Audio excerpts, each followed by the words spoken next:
So now I'd like to tell you a little bit about my journey through forgiveness and my life. In 1979, when I was 7 years old, my father abducted me. By all accounts, my father was not a well man. The violence and abuse that I endured during my childhood, particularly those years, made it very easy for me to blame him for my inability to have healthy relationships as an adult.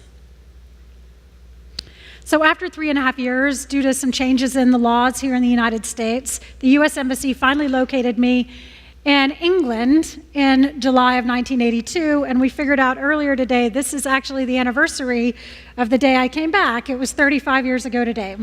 So, yeah.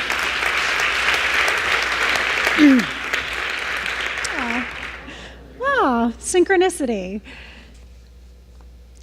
I turned back to the coping mechanisms that I'd learned earlier in life, and I found myself in a situation that was very similar to that of my childhood, only this time I chose it. I chose to put myself in circumstances that involved psychological and physical torment beyond what most people can comprehend.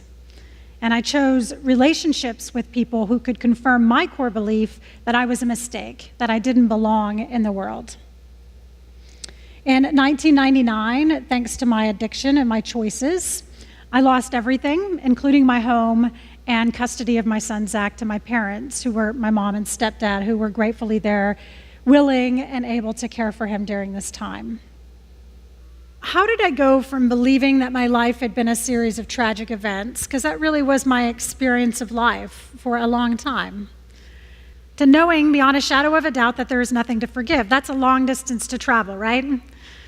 Well, the answer to the question is easy enough to share, but it's harder to implement. I claimed my power in my life.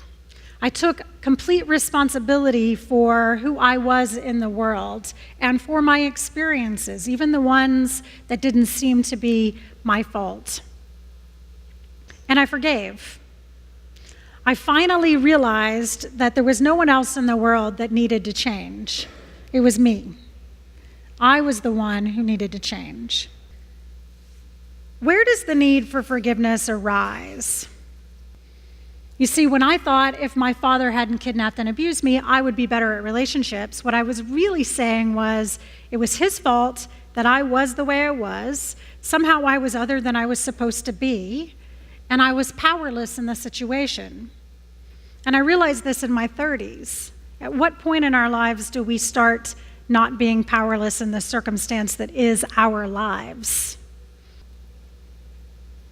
This is an important distinction, because when we realize that the need for forgiveness begins with us, and that it's always happening in the present moment where all healing takes place, we regain some of our power.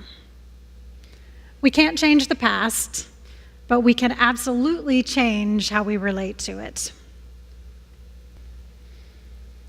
So what is forgiveness? A Course in Miracles refers to forgiveness as a correction.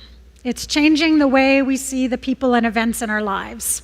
Forgiveness is a process of self-actualization or evolution towards a higher human consciousness, a higher expression of who we are in this form. And in this process, we are consciously making the choice to move through, not away from, hurt feelings such as shame, anger, and resentment. The process has a middle, which is always getting present to the pain that we feel without judging it, without evaluating it, in the presence of love. That's why this idea of compassion for the self, love for the self, is essential to the process. And it has an end, which is always gratitude. Gratitude for the very same experiences that you once thought were the worst thing that could have ever happened. Ultimately, forgiveness is an act of self-empowerment. And this is important for our own well-being. That's what we're talking about this morning. But it's also important because as we heal, so does the world. The reality is if we all truly understood the power of forgiveness, we would live in a world where compassion and understanding were an expectation rather than the exception. Thank you.